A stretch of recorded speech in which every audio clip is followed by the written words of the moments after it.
Hello guys, welcome back to our channel.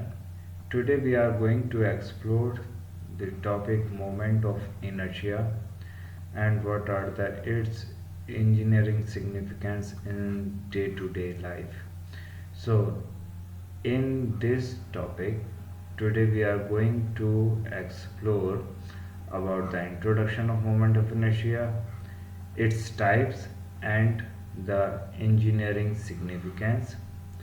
Also, we are going to see the moment of inertia, some regular figures, and lastly, we are going to know the statement and what are the procedure for solving the parallel axis theorem as well as the perpendicular axis theorem. So let's start with the lecture. So here is the first introductions of the moment of inertia. What is said, moment of inertia is used to measure the resistance to rotation about any axis. As the moment of inertia is comprises of the two words, one is moment and another is the inertia. Moment is always be related with the rotation, and whereas inertia is associated with the resistance. What? Resistance, which means if a body going to rotate, then it is the ability of a body to resist that rotation. So what we can say that moment of inertia that is represented by sometimes MOI, or it is the short form. So moment of inertia is the ability of a body to resist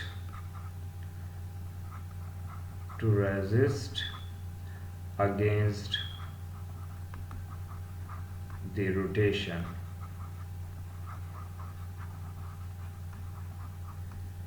or to offer the resistance against the rotation, which means that MOI is the measurement of the resistance that a body can exert during the rotation about any axis. Okay, so moment of inertia का मतलब होता है कि आपकी body कहीं पर, जैसे कि ये सर्कुलर मोशन अगर हो रहा है तो यहाँ पर आपकी बॉडी चाहेगी कि भाई वो सीधी निकल जाए, लेकिन due to the steering force और सेंट्रीपिटल फोर्स की वजह से ये बॉडी आपकी एक सर्कुलर पाथ को ऑफर करेगी। तो ये जो बॉडी चाह रही है कि ये बिल्कुल सीधी निकल जाए instead of going to the curved path, इसी को हम बोल देंगे मोमेंट ऑफ इनर्शिया। ये मोमेंट ऑफ इनर्शिया जनरली आपके दो चीज़ों को रिप्रेजेंट करता है या दो चीज़ों पे डिपेंड करता है। एक है मास ऑफ द बॉडी और दूसरा है मास ऑफ एन ऑब्जेक्ट और अ बॉडी। यानी कि ये डिपेंड करेगा कि आपके कितने बॉडी पे मास, मतलब मास जो है कि पूरी बॉडी पे अगर फैला हुआ है, यूनिफॉर्मली है, कैसा है, यूनिफॉर्मली है, तो वो किस तरीके से बिहेव करेगा, और यूनिफॉर्मली नहीं है तो किस तरीके से करेगा एक्ट। सिमिलरली ये पूरे एंटायर एरिया पे डिपेंड करता है, यानी कि अगर पूरा होल एरिया है या फिर आपका कोई रिमेनिंग एरिया है, तो ये इन दोनों चीज़ों पे डिपेंड करेगा। अगर होल एरिया होगा तो उसका मोमेंट ऑफ इनर्शिया कुछ और होगा, निकल कर आएगा, एंड अगर रिमेनिंग एरिया है तो इसका कुछ अलग पैटर्न निकल कर आएगा। Now moment of inertia is generally depends upon the, in case of the area, in case of the area, area के केस में आपका ये जो है मोमेंट ऑफ इनर्शिया ये डिपेंड करता है अपॉन द सेंट्रॉइड, और मास वाले केस में ये डिपेंड करेगा upon the centre of gravity पे। ठीक है, तो दोनों ही केसेस में हमारा जो है आपको जो निकालना पड़ेगा वो या तो सेंट्रॉइड को कैलकुलेट करके निकालना पड़ेगा या सेंटर ऑफ ग्रेविटी यानी कि CG को निकालना पड़ेगा, जो कि हम अपने प्रीवियस लेक्चर्स के अंदर देख चुके हैं कि how we calculate centroid for the symmetrical bodies or for the unsymmetrical bodies and how to calculate the CG। और बेसिकली सेंट्रॉइड और CG जो हैं ये आपके दोनों ही इक्वल होते हैं। ठीक है, सो आप मोमेंट को हम दूसरे नाम से भी जानते हैं, इसका सेकंड मोमेंट ऑफ एरिया भी कहा जाता है, मोमेंट ऑफ इनर्शिया को। किसको? मोमेंट ऑफ इनर्शिया को हम यानी कि MOI को सेकंड मोमेंट ऑफ एरिया और मास भी कह सकते हैं। क्यों? क्योंकि हमारा ये मोमेंट ऑफ इनर्शिया जो है will depends upon both the factors area and the mass of a body. So moment of inertia क्या होता है कि मोमेंट ऑफ इनर्शिया आपका कोई भी बॉडी, ये एबिलिटी होती है एक बॉडी की जो कि अपने अंदर किसी भी तरीके के कोई भी रोटेशन को आने से रोके और अबाउट द एक्सिस, जो उसकी एक्सिस पे लगने वाले हैं, लाइक द कपल अगर लग रहा है तो वो उसको रेजिस्ट करेगा। ठीक है, और अगर उसके अंदर किसी भी तरीके का कोई मोमेंट पैदा होने वाला है तो ये उसको भी करेगा, रोकेगा। अगर इसके अंदर कोई बेंडिंग मोमेंट प्रोड्यूस होने वाला है तो ये उसको भी रोकेगा। ठीक है, तो moment of inertia is the main part. Mathematically जो हम मोमेंट ऑफ इनर्शिया को रिप्रेजेंट करते हैं, आई से रिप्रेजेंट करता है, किया जाता है, और यहाँ पे मोमेंट ऑफ इनर्शिया का जो फॉर्मूला होगा for the area, it is the product of area and the distance square from the axis. Similarly mass वाले का अगर देखा जाएगा तो इसका एरिया, इसका क्या होगा, moment of inertia of a mass of a body mr square, where dA and dm are the dA represent the small element of area, small element of area, और dm is the small element of mass, small element of mass। I think it is well clear. Now next move to the next slide, that is the types of the moment of inertia, that is MOI, types of MOI। जैसा कि हमने previously देख लिया कि as we seen previously that moment of inertia is associated with the area and the mass of a body। So area moment of inertia क्या होगा, ये describe करेगा how its points are distributed with respect to any given axis. कि मान लो कि आपका कोई ये एक एरिया है और ये एक्सिस के अलोंग रखा हुआ है, तो इसका अगर ये एक स्मॉल एलिमेंट हम कंसीडर कर लें तो या तो इस वाले एक्सिस से या इस वाले एक्सिस से इसका या इसका हम जो r से रिप्रेजेंट कर रहे हैं डिस्टेंसेस को तो निकालेंगे।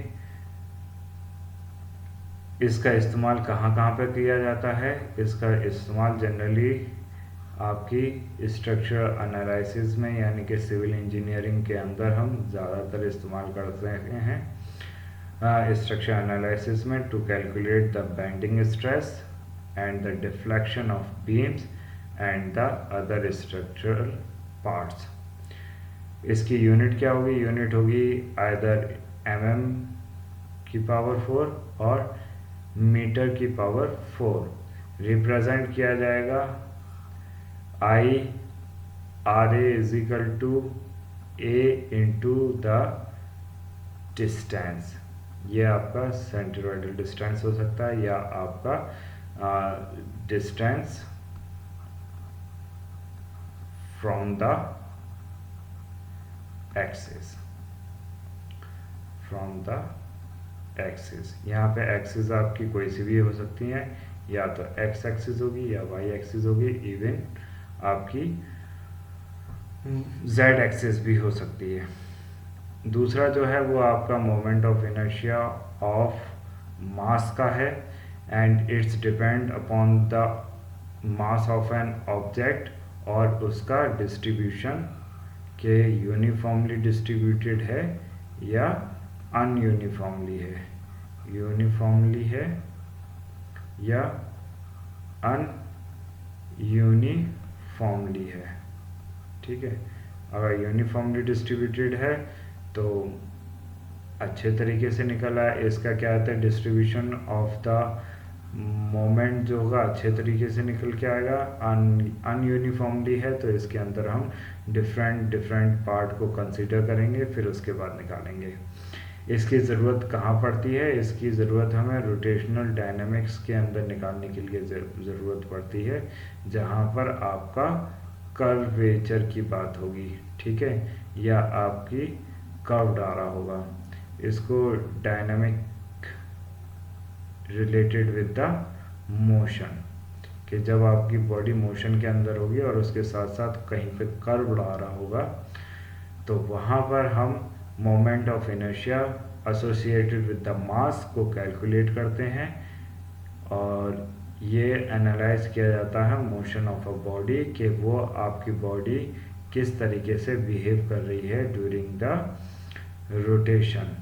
ठीक है, और इसी के डिस्ट्रीब्यूशन पे हम डिज़ाइनिंग ऑफ द कार्स और designing of the heavy vehicles और इन्हीं के इस पे क्या कहते हैं मोमेंट ऑफ इनर्शिया के उसी पे जो हम रेलवे ट्रैक्स जो बिछाते हैं उनों के अंदर जो कर्व देते हैं, वो चीज़ें भी moment of inertia of mass के वजह से कैलकुलेट करके दी जाती है।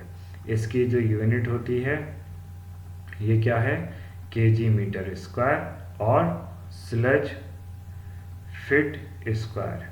ये आपका एमकेएस सिस्टम में है और ये आपका एफपीएस सिस्टम के अंदर है। ठीक है, I hope it is clear. Now next move to the significance of moment of inertia. Now what are the its significance in structural engineering? Structural engineering के अंदर जैसा कि हमने देखा कि यहाँ पर हम बेंडिंग और स्टेबिलिटी ऑफ द स्ट्रक्चर को कैलकुलेट करते हैं, देखते हैं bye knowing the beams and the other parts, कि उसके अंदर डिफ्लेक्शन कितना हो रहा है, उसके अंदर बेंडिंग कितना हो रहा है, तो वो चीज़ हम इसके अंदर देख के कैलकुलेट कर सकते हैं और उसको एनालाइज करके हम अपना सेफ स्ट्रक्चर को डिज़ाइन कर सकते हैं। Similarly in the mechanical engineering it ensure the balance in the rotating system, जहाँ पर आपका रोटेटिंग सिस्टम को एनालाइज किया जाता है, लगाया जाता है like the with the help of the Motors, जैसा कि एक्सकैवेटर्स होते हैं, आपका लिफ्ट हो गई और दूसरे पार्ट्स हो गए मशीन्स के। ठीक है, जहाँ पर आपका मोस्टली रोटेशन ज़्यादा काम में आता है और कर्वेचर वाला रोटेशन काम में आता है, तो वहाँ पर भी हम मोमेंट ऑफ इनर्शिया को एनालाइज करते हैं। एरोस्पेस इंजीनियरिंग के अंदर हमारा dynamic stability in the aircraft के अंदर बहुत ज़्यादा रोल प्ले करता है for the stability. Sometimes in the robotic impacts improvement and the control of the robotic arms or leg, और ये जो आपका बैली होता है, बैली के अलोंग इनका जो मूवमेंट होता है और उसका जो कंट्रोल है वो उसके अंदर भी हम क्या कहते हैं मोमेंट ऑफ इनर्शिया का इस्तेमाल से रोक सकते हैं और उसके अंदर अपने इम्प्रूवमेंट कर सकते हैं अगर कुछ ख़राबी है तो। इलेक्ट्रिकल इंजीनियरिंग में इसका इस्तेमाल जनरली मोटर्स और जनरेटर्स की डिज़ाइनिंग के अंदर काम में आता है। Now next move to the it's a MOI for some simple figures, for simple figure, or it is associated with the area. Now for calculating the MOI for the rectangular bodies के लिए आपका MOI जो होता है वो IXX निकालो या IYY निकालो, यानी कि अलोंग द एक्स एक्सिस निकालो या अलोंग द वाई एक्सिस निकालो। ये यहाँ पे इसका जो CG पास हो रहा है, जैसा कि हमें पता है कि जो आपका सेंटरॉइड होता है फॉर द रेक्टेंगल ये L/2 और B/2 पर लाई करता है, तो ये एक तरीके से सिमेट्रिकल होगा। तो यहाँ पे IY और IX यानी कि moment of inertia along about the y axis और moment of inertia about the x axis, ये क्या है about the x axis is equal to BD³ divided by 12। For the triangle के लिए क्या होगा, जैसा कि हमें पता है कि हाइट पर जो है ये h/3 पे काम करता है फॉर द सेंटरॉइड, और अगर राइट ट्राइंगल होगा तो B/3 पर भी काम करेगा। ठीक है, तो यहाँ पर आपका IXX जो है वो आएगा BH³ divided by the 36, BH³ divided by 36 along the या about the x axis। Circle के लिए भी चाहे आप IXX निकालो या IYY निकालो, यानी कि moment of inertia MOI about y axis और ये है आपका IXX अबाउट x एक्सिस। ये किस तरीके से कैलकुलेट होगा, πd⁴ डिवाइडेड बाय 64। इसका CG कहाँ पे लाई करता है, एट द रेडियस पे, सेंटरॉइड और द CG जो होगा ये इसका सेंटर पे होगा। फॉर द सेमी सर्किल इसी का उठा के आप 4 से मल्टीप्लाई कर दो, या फिर आप सिंपली देख लो कि IXX पे इसकी जो वैल्यू होगी ये डिफरेंट होगी, यानी कि अबाउट द x एक्सिस ये इसकी वैल्यू जो निकल कर आती है 0.11 r⁴। वहीं पर जो आपकी y एक्सिस पे होगा तो y एक्सिस पे πd⁴ divided bye 128। So these are the formulas that you can directly used for calculating the moment of inertia of some regular figures like the rectangle, triangle, circle and semicircle। ठीक है, whereas for calculating the moment of inertia about the x-axis or the y-axis, moment of inertia आपके rectangle के लिए BD³/12 भी रहेगा, triangle के लिए for both the axis ये BH³ डिवाइडेड बाय 36 ही रहेगा। For calculating the circle x axis और y axis of moment of inertia ये आपका πd⁴ डिवाइडेड बाय 64 ही रहेगा।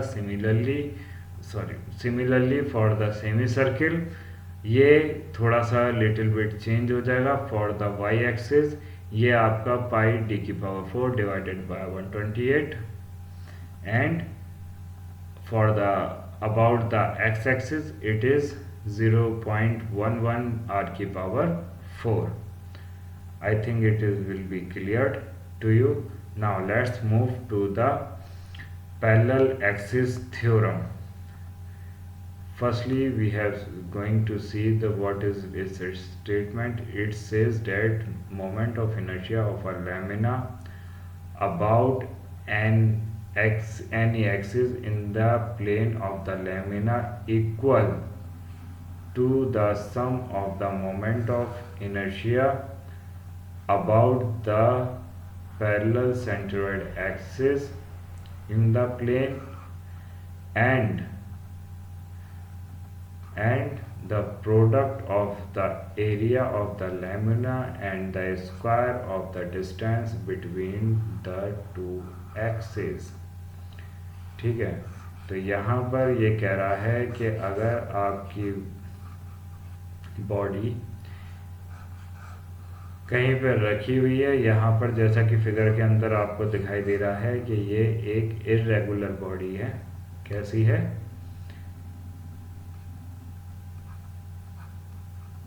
इर्रेगुलर बॉडी है। चाहे आपकी रेगुलर बॉडीज हो या इर्रेगुलर बॉडीज हो, ये दोनों के लिए ही एप्लीकेबल है। ये कह रहा है कि अगर आपको कोई भी किसी भी एक्सिस के along moment of inertia find out करना है, जैसा कि यहाँ पर एक एक्सिस हमने मान ली है एल और एम, ये एक एक्सिस है एल और एम, तो ये कह रहे हैं कि किसी भी एक्सिस के अलोंग अगर आपको मोमेंट ऑफ इनर्शिया निकालना है तो वो बराबर होगा moment of inertia about the centroid, यानी कि जो सेंटरॉइड से पास होती हुई वाली जो लाइन जा रही होगी उस पर उसका moment of inertia plus the product of area and the square of the distance between the two axes। जैसा कि यहाँ पे मान देखो लो फिगर के अंदर आप देख रहे हो कि यहाँ पे एक इर्रेगुलर बॉडीज है। यहाँ पे हम अगर moment of inertia about the L M find करना चाहें, किसके? एल एम के अबाउट में फाइंड करना चाहें, तो अकॉर्डिंग टू द स्टेटमेंट ये कहता है कि ये आई एल एम बराबर होगा moment of inertia about the centroidal axis. और इन दोनों में कंडीशन ये है कि आपकी एल एम पैरेलल होनी चाहिए एक्सिस एल एल के। कैसी होनी चाहिए? पैरेलल होनी चाहिए। तो यहाँ पे एल एम पैरेलल है आपके एक्स एक्सिस के, तो इस वाले केस में अगर आप moment of inertia L M के बराबर निकालते हो तो ये बराबर होगा moment of inertia about the x axis plus the area of whole body, इस पूरी बॉडी का whole area, into the square of the distance between the axis. यहाँ पर एक्स एक्सिस और एल एम एक्सिस के बीच में जो डिस्टेंस है वो कितना है? एच स्क्वायर, एच तो इसका स्क्वायर। तो ये कहता है आपका parallel axis theorem.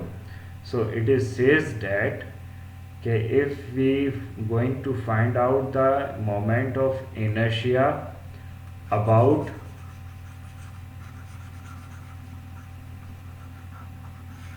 about any axis that is parallel to the centroidal axis, यानी कि ये जैसे कि अभी इस वाली फिगर में था, अगर मान लो कि हमारे पास एक ये वाली कोई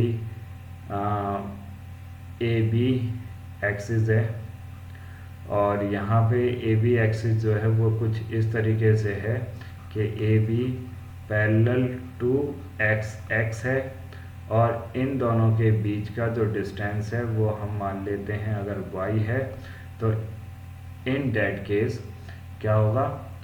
अगर हमें moment of inertia about A B calculate करना होगा तो ये बराबर होगा moment of inertia about the centroidal axis plus the whole area of the body multiply the, मतलब it is the product of the area and the square of the distance, और square of the distance between the two axis क्या है आपका y, तो y का square.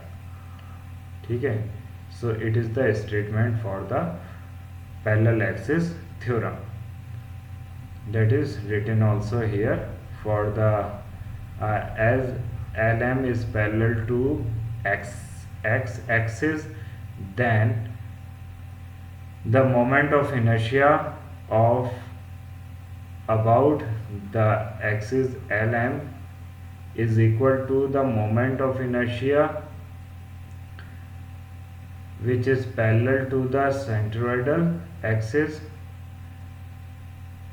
That means LM is parallel to the x-axis or the axis passing through the centroid,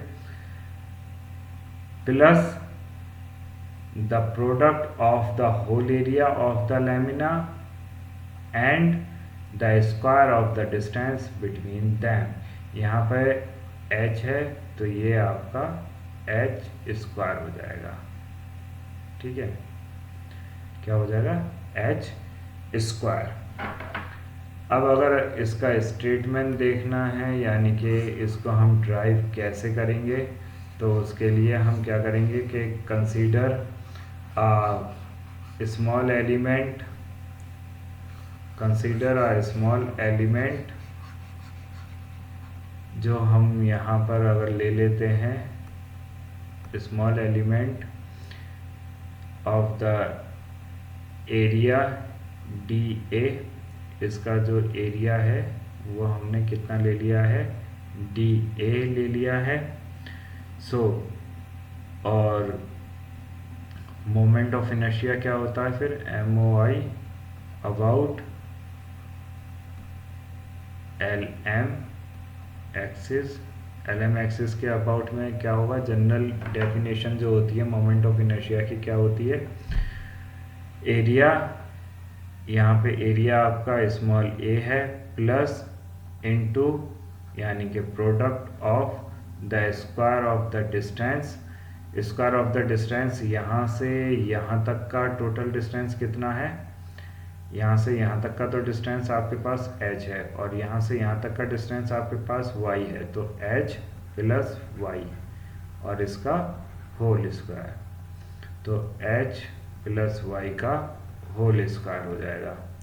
now इसको जब आप खोलोगे तो DA इसके अंदर होल स्क्वायर है ये, तो ये आपका h square plus y square plus 2hy आ जाएगा ना। इसको जब अंदर आप मल्टीप्लाई करोगे तो आपके पास आएगा DAh square plus DAy square plus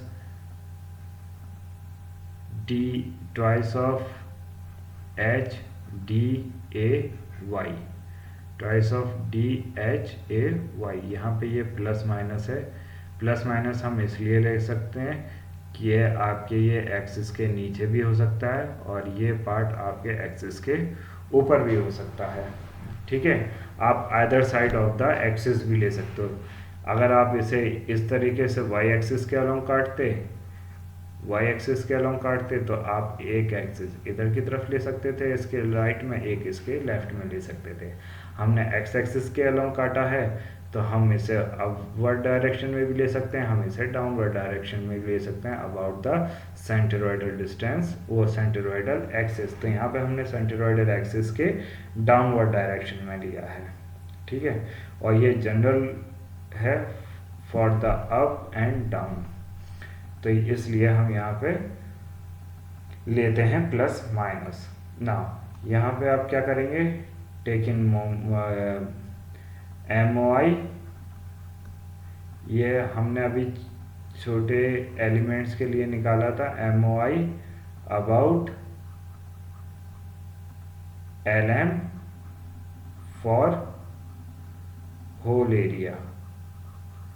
whole area के लिए क्या कर देंगे हम, MOI इनको इंक्रीज कर देंगे, यानी कि sum of all the elements D A, क्योंकि यहाँ पे जो एलिमेंट्स है आपका सिर्फ डी ए है, D A H square plus summation of D A Y का square plus summation of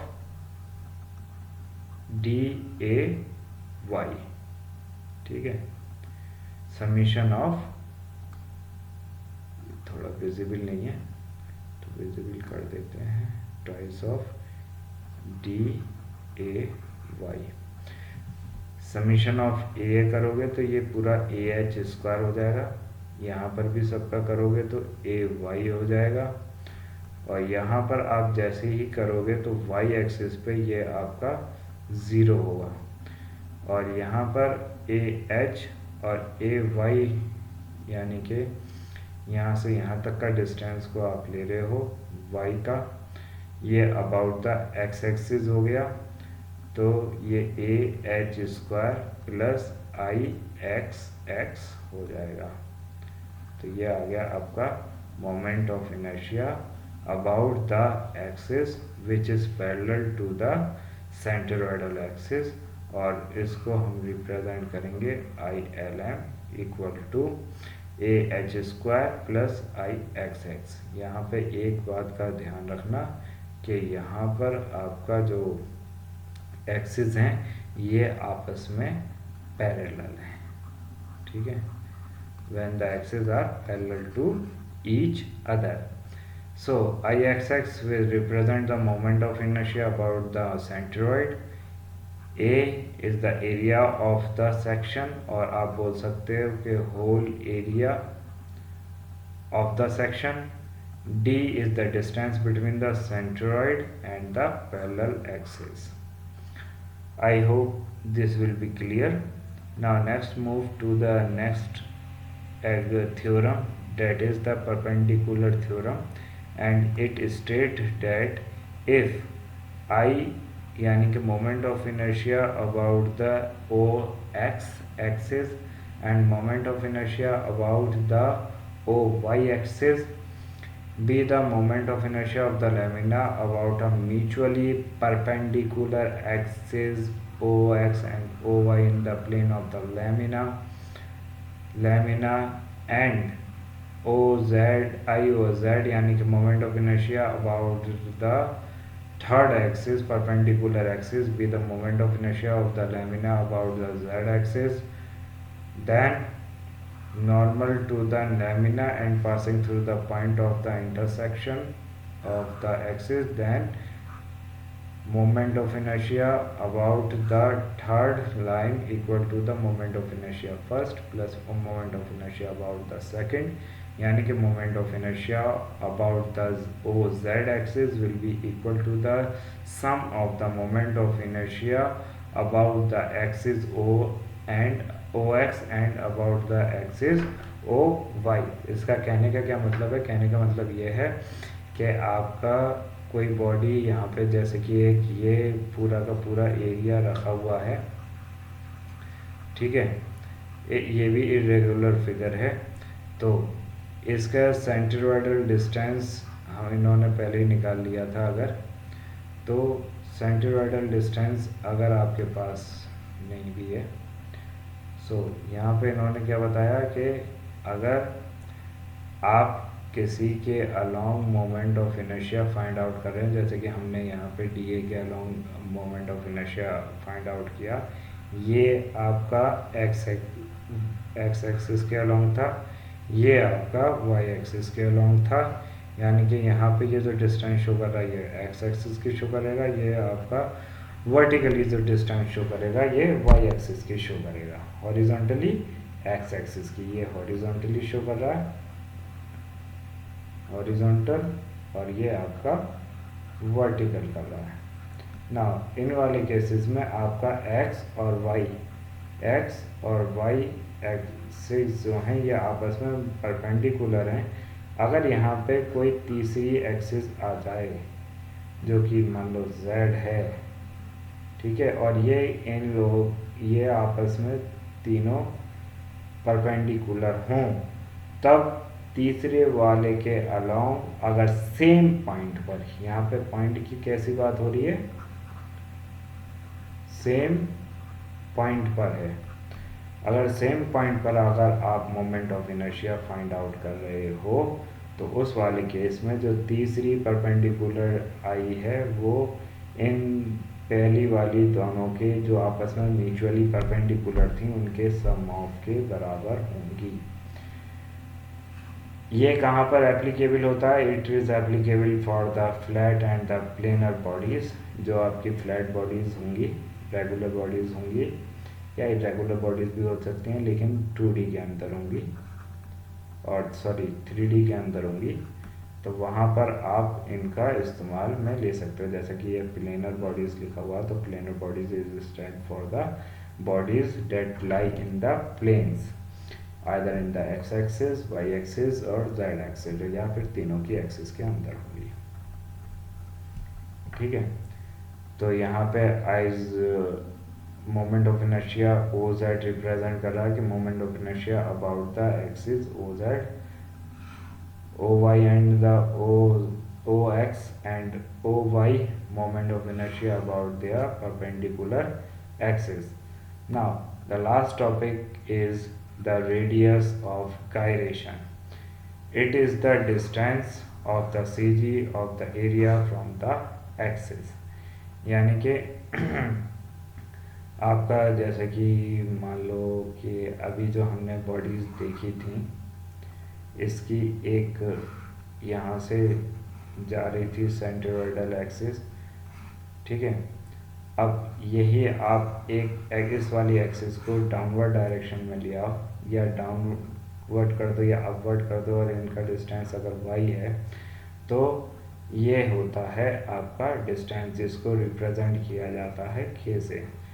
so the distance between the centre of the gravity and the axis, it may be x, y और z, तो इनके बीच का जो distance होगा और जो C G of an area होगा वो डिनोट करेगा आपका रेडियस ऑफ गायरेशन को, which is represented by the K, and K is equal to under root I upon A, where I is the moment of inertia about the axis and A is the area of the lamina. So I think it will be clear to all of you, and don't forget to subscribe and like the video. Thank you.